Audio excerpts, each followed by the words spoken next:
जय हिंद दोस्तों, स्वागत है यूट्यूब चैनल पे। बहुत अच्छा लगा पहले वाले वीडियो को आप लोगों ने देखा और लाइक कमेंट सब कुछ किया।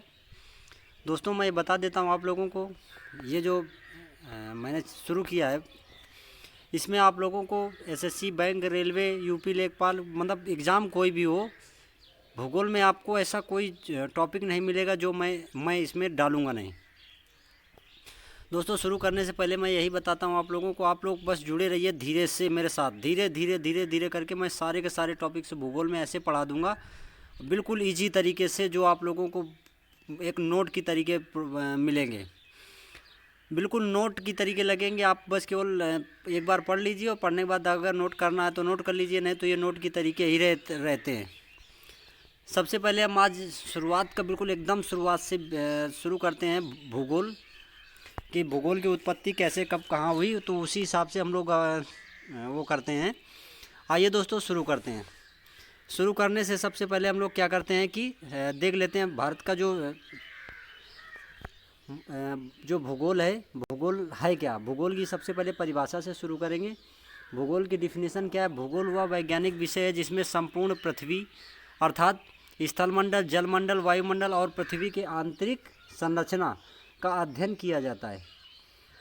ये बात तो आप लोगों को समझ में आ ही गई होगी कि स्थलमंडल, जलमंडल, वायुमंडल ये पृथ्वी से हो गया और आंतरिक संरचना पृथ्वी के अंदर का हो गया, अध्ययन किया जाता है, भूगोल कहलाता है। इसमें वैज्ञानिक विषय क्यों जोड़ा गया। वैज्ञानिक विषय इस वजह से जोड़ा गया क्योंकि भूगोल वैज्ञानिक विषय इस वजह से हो जाती है कि इसमें सारे तथ्य प्रमाण किए जाते हैं, प्रमाणित किया जाता है, उनको सत्यापित करके ही दिखाया जाता है। जैसे कोई बादल है, बादल को बनना अन्ना किस तरीके से बनाया जाता है उसको भी है, कोहरा किस तरीके से बनता है उसका भी वो किया जाता है, मानसून कैसे बनता है, ये तरीके से सभी को बताया जाता है। आइए अब हम लोग शुरू करते हैं, टाइम ना वेस्ट करते हुए सीधा टॉपिक पे, जिनको मैंने केवल और केवल पॉइंटों पे ही दिया है। जो 10-15 पॉइंट है शुरुआती, जो भूगोल पढ़ने के लिए बहुत ही ज़रूरी हैं कि ये शुरुआती जानना। आइए दोस्तों शुरू करते हैं। भूगोल का शाब्दिक अर्थ क्या है। भूगोल का शाब्दिक अर्थ होता है भू धन गोल। भू का मतलब मिट्टी या पृथ्वी से, और गोल का मतलब है गोलाकार। तो भूगोल का शाब्दिक अर्थ क्या है, पृथ्वी गोल है। आइए दोस्तों नेक्स्ट पॉइंट देखते हैं हम लोग। नेक्स्ट पॉइंट क्या है। नेक्स्ट पॉइंट हमारा है, पृथ्वी को सर्वप्रथम गोल बताया परंतु पाइथागोरस ने इसे नारंगी के आकार में बताया। पृथ्वी को सर्वप्रथम गोल का अनुमान लगाया करते थे, किंतु पाइथागोरस ने इसे डिफाइन कर दिया था कि पृथ्वी जीरो के आकार मतलब नारंगी के आकार में है। जियोग्राफी। जियोग्राफी भी दो वर्डों से मिलकर बना हुआ है, जियो और ग्राफी। जियो का मतलब मिट्टी या पृथ्वी से ही है, और ग्राफी का मतलब वर्णन या अध्ययन करना। तो इसका शाब्दिक अर्थ हो जाएगा पृथ्वी का वर्णन करना। भूगोल को पढ़ने के लिए हम लोग दो भागों में इस तरीके से बांटा गया हुआ है। भूगोल को कितने भागों में बांटा गया, दो भागों में। एक तो भौतिक भूगोल और दूसरा मानव भूगोल। भौतिक भूगोल क्या है। भौतिक भूगोल में हमको पढ़ना है प्रकृति द्वारा जो भी जितनी भी जैसे नदी हो गया, झील हो गया, आंधी तूफान, पर्वत, महासागर, ये जितने भी हैं प्राकृतिक चीज़ें हैं वो सब हमारे भौतिक भूगोल में आ जाता है। मानव भूगोल में क्या है, मानव और पर्यावरण के बीच संबंध जो है वो हमको मानव भूगोल में पढ़ना है। आइए दोस्तों हम लोग नेक्स्ट पॉइंट देखते हैं। नेक्स्ट पॉइंट हमारा है क्या,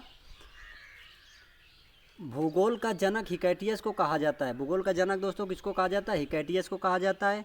क्योंकि भूगोल की जो उन्होंने पहली पुस्तक लिखा था, कौन सी पुस्तक लिखा था, पीरियड्स। तो भूगोल का जनक इनको क्यों कहा जाता है, क्योंकि इन्होंने पहली पुस्तक कौन सी लिखा था, पीरियड्स, भूगोल पर ही आधारित थी। क्या नाम था, हिकैटियस। ये मैं जितने भी आप लोगों को बता रहा हूँ ये आप लोग एक अपनी नोटबुक बना लेना है। बस एक ही बार लिखोगे आप लोगों को बहुत अच्छी तरीके से ये दिमाग में बैठ जाएंगे और दोबारा आप लोगों को कभी भूलने की ज़रूरत नहीं पड़ेगी। किंतु भूगोल का नामकरण किसको जाता है, नामकरण इरेक्टोस्थनीज को जाता है, क्योंकि इन्होंने अपनी पहली पुस्तक क्या लिखा था, जियोग्राफी। जियोग्राफी पुस्तक का इनाम था जो भूगोल से संबंधित नहीं था। जियोग्राफी इनकी पुस्तक थी। नामकरण का श्रेय किसको जाता है? इरेक्टोस्थनीज का। भूगोल का नामकरण किसने किया? इरेक्टोस्थनीज ने। ये आप लोग दिमाग में वो करना है। जनक, भूगोल का जनक की बात करें तो हिकैटियस को कहा जाएगा। नेक्स्ट क्वेश्चन हम लोग देखते हैं। नेक्स्ट पॉइंट में अगर हम लोग बात करें, अरस्तु ने विश्व का प्रथम मानचित्र बनाया तथा एनेक्सीमेंडर और टालमी ने मानचित्र का सर्वाधिक विकास किया था। इसी कारण टालमी को मानचित्र भूगोल का पिता कहा जाता है। दोस्तों क्वेश्चन आएगा, मानचित्र भूगोल का पिता किसे कहा जाता है? टालमी को कहा जाता है। एनेक्सीमेंडर दोनों ने बहुत विकास किया इसी पे, तो इन लोगों को भूगोल का पिता कहा जाने लगा। अगर हम बात करें आधुनिक भूगोल की, अगर हम लोग आधुनिक भूगोल की बात करें तो आधुनिक भूगोल का जनक किसे कहा जाए? वान हम्बोल्ट को कहा जाता है। ये बहुत ही इंपॉर्टेंट क्वेश्चन है, कई जगह पूछा गया क्वेश्चन है। आधुनिक भूगोल का पिता किसे कहा जाता है? वान हम्बोल्ट को कहा जाता है। नेक्स्ट हम लोग देखते हैं, नेक्स्ट में क्या है? नेक्स्ट में है भूगोल को पढ़ने के लिए हमें दो तरीके, मतलब हम भूगोल को दो भागों में पढ़ेंगे। सबसे पहले विश्व भूगोल पढ़ेंगे, उसके बाद हम लोग भारत का भूगोल पढ़ेंगे, और दोनों का हम लोग अलग अलग अध्ययन करेंगे। विश्व भूगोल में क्या पढ़ेंगे, भारत के भूगोल में क्या पढ़ेंगे, वो हम सब एक एक करके आप लोगों को सब डिफाइन करते चलेंगे कि भारत के भूगोल में क्या पढ़ना है, विश्व के भूगोल में क्या पढ़ना है। आइए दोस्तों हम लोग पहले शुरू करते हैं, विश्व भूगोल में हमको क्या क्या पढ़ना है। दोस्तों अगर विश्व भूगोल की हम बात करें, विश्व भूगोल में क्या पढ़ना है? विश्व भूगोल में अगर सबसे पहले हम लोग बात करेंगे भूकंप की, तो भूकंप में हमें क्या क्या पढ़ना है? भूकंप में हमें भूकंपीय तरंगों के बारे में पढ़ना है। भूकंपीय तरंगें किससे मापी जाती हैं उसके बारे में पढ़ना है। भूकंप मापी को क्या कहते हैं उसके बारे में पढ़ना है। फिर हम लोग बात करेंगे अगर ज्वालामुखी की, ज्वालामुखी का उद्गार कैसे होता है, प्रसुप्त ज्वालामुखी कौन सा है, शांत ज्वालामुखी कौन सा है, और सक्रिय ज्वालामुखी कौन सा है। ये सब ज्वालामुखी से कौन सी झील का निर्माण होता है, ज्वालामुखी से जो निर्मित झीलें कौन कौन सी हैं इसके बारे में पढ़ना है हमको। कौन सी ज्वालामुखी सबसे सक्रिय, मतलब अभी हाल ही में फटा है, उसके बारे में पढ़ना है। अगर हम लोग झीलों के बारे में बात करेंगे तो झीलों के बारे में हम लोग सबसे पहले पढ़ेंगे कि कौन सी झील सबसे बड़ी है, कौन सी झील सबसे छोटी है, कौन सी झील सागर के रूप में देखी जाती है, कौन सी झील खारे पानी की है, कौन सी मीठे पानी की है। ये सब हम लोग झीलों में पढ़ेंगे। नेक्स्ट हम लोग बात करेंगे पर्वत की, तो पर्वत पे हम लोग सबसे पहले देखेंगे कौन सा सबसे लंबा पर्वत है, कौन से सबसे छोटा पर्वत है, कौन सा सबसे ऊंचा पर्वत है, कौन सा पर्वत किस देश में है। ये सब हम लोग किस में पढ़ेंगे? पर्वतों में। आइए दोस्तों हम लोग आगे नेक्स्ट देखते हैं कौन सा? सागर। अगर हम लोग पर्वत पढ़ने के बाद हम लोग पढ़ेंगे सागर के बारे में। सागर में हम सबसे लोग पहले देखेंगे कितने सागर हैं, कौन सा सागर किस देश में है, कौन सा सागर झील की कैटेगरी में आता है, कौन सा सागर सबसे सर्वाधिक मीठे पानी का मतलब सागर कौन सा है, किस सागर में कौन से मछली पकड़ने का क्षेत्र है उसके बारे में पढ़ेंगे। और अब हम लोग बात करेंगे महासागर की, तो महासागर में हम लोग सबसे पहले पढ़ेंगे कितने महासागर हैं, किस महासागर का आकार कैसा है, कौन सा महासागर का सबसे बड़ा महासागर है, कौन सा महासागर सबसे छोटा महासागर है। ऐसे हम लोग सब टॉपिक वाइज टॉपिक धीरे धीरे आप लोग बस जुड़े रहिए। आप लोगों को पूरा ये 2-3 महीने के अंदर पूरी की पूरी भूगोल ऐसे इजी शब्दों में आप लोगों को दूंगा कि ऐसे एक बार पढ़ते जाओगे आप लोगों के दिमाग में बैठती जाएगी। फिर हम लोग बात करेंगे नदियों की। नदी में कौन सी नदी सबसे बड़ी नदी है, कौन सी नदी सबसे छोटी नदी है, कौन सी नदी किस देश में है, कौन सी नदी कहाँ से उद्गम है उसका, कौन सी नदी पंजाकार डेल्टा बनाती है, कौन सी नदी सबसे अधिक बाढ़ उत्पन्न करती है। ऐसे कर कर के हम लोग सारे के सारे टॉपिक से बस आप लोग जुड़े रहिएगा। हम लोग नदियों वाले, अब नहरों में बात करेंगे कौन सी नहर कहाँ पे है, कौन सी सबसे बड़ी नहर है, ये सब हम लोग, और कौन सी सागर महासागर को जोड़ने से कौन सी नहर बनी है वो हम लोग नहरों के बारे में पढ़ेंगे। मरुस्थल के बारे में जब हम लोग पढ़ेंगे तो सबसे पहले तो हम लोग देखेंगे मरुस्थल में कि कौन सा मरुस्थल बड़ा है कौन सा छोटा है, ये सब हम लोग मरुस्थल में पढ़ेंगे। किस मरुस्थल में कौन सी जनजाति रहती है उसके बारे में पढ़ेंगे। कौन सी मरुस्थल में बारिश होती है कि नहीं होती इसके बारे में पढ़ेंगे। हम लोग सारे के सारे एक टॉपिक वाइज धीरे धीरे पढ़ते चले आएंगे। फिर हम लोग विश्व की जनजातियों के बारे में पढ़ेंगे। जनजातियों में क्या क्या पढ़ेंगे? जनजातियों में हम लोग पढ़ेंगे कौन सी जनजाति कहाँ पाई जाती है, कौन सी जनजाति सबसे ज़्यादा है, कौन सी जनजाति सबसे कम है, इसके बारे में हम लोग सब जनजातियों के बारे में भी धीरे धीरे सब एक एक टॉपिक पढ़ेंगे। फिर उसके बाद आइए दोस्तों हम लोग आगे देखेंगे जलप्रपात के बारे में। जलप्रपात में क्या क्या पढ़ेंगे? कौन सा जलप्रपात सबसे ऊंचा जलप्रपात है, कौन सा जलप्रपात सबसे चौड़ा जलप्रपात है, कौन सा जलप्रपात किस नदी पे बना हुआ है, ये सब हम लोग जलप्रपात में पढ़ेंगे। अब हम लोग क्या करेंगे? महाद्वीप पढ़ेंगे। महाद्वीपों में क्या क्या पढ़ना है वो आप लोग बता दे रहे हैं। जो हमारे 7 महाद्वीप हैं, 7 महाद्वीपों को अलग अलग पढ़ना है। कौन सा महाद्वीप में क्या है, और इसमें पढ़ना है कौन सा महाद्वीप सबसे बड़ा है, कौन सा महाद्वीप सबसे छोटा है, किस महाद्वीप में बर्फ़ सबसे ज़्यादा जमी रहती है, किस महाद्वीप में मनुष्य सबसे कम है। तो ये सब हम लोग महाद्वीपों में पढ़ेंगे। इसी तरीके से महाद्वीप में हमें कौन कौन से पढ़ने हैं?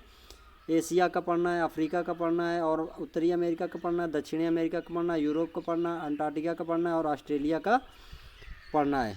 तो हम लोग जान गए होंगे कि हमें कौन कौन से महाद्वीप पढ़ना है। यूरोप हो गया, ऑस्ट्रेलिया, अंटार्कटिका, ये सब सारे के सारे मैं डिटेल से एक एक आप लोगों को बताऊंगा। जो बस आप जुड़े रहिए, धीरे धीरे आप लोगों को सारे के सारे नोट्स की टाइप में बिल्कुल इजी शब्दों में आप लोगों को याद कराऊंगा। आइए अब हम लोग पढ़ेंगे क्या? भारत के भूगोल में। भारत के भूगोल में हमको क्या क्या पढ़ना है वो हम अभी विस्तार से हम लोग जान लेते हैं। भारत के भूगोल की अगर हम लोग बात करेंगे तो सबसे पहले भारत की भौगोलिक स्थिति के बारे में पढ़ेंगे कि भारत का क्षेत्रफल कितना है, भारत का कौन सा राज्य किस देश से टच है, भारत में समुद्र में कौन कौन से राज्य टच हैं, भारत में कितना क्षेत्रफल समुद्र में आता है, इसके बारे में पढ़ेंगे। कौन सा देश भारत से कहाँ पे टच है इसके बारे में पढ़ेंगे। और भारत के लॉन्गिट्यूड लेटीट्यूड के बारे में पढ़ेंगे। भारत की जनसंख्या के बारे में पढ़ेंगे। इसी में जनसंख्या तो एक भूगोल का ही टॉपिक है, जो कि आप लोगों के जनसंख्या की दृष्टि से जनसंख्या एक अलग ही टॉपिक रहेगा, जो हम लोग एक अलग से निकालेंगे जनसंख्या का टॉपिक। इसमें के बारे में आप लोगों को पता चल गया होगा भारत में क्या क्या पढ़ना है। भारत में और भी दुनिया जो भी चीज़ें होंगी सब भारत के भूगोल की स्थिति के बारे में हम लोग पढ़ लेंगे। फिर हमें परिवहन के बारे में पढ़ना है। परिवहन में क्या क्या पढ़ना है वो हम लोग देखेंगे कि परिवहन में हमें क्या क्या पढ़ना है।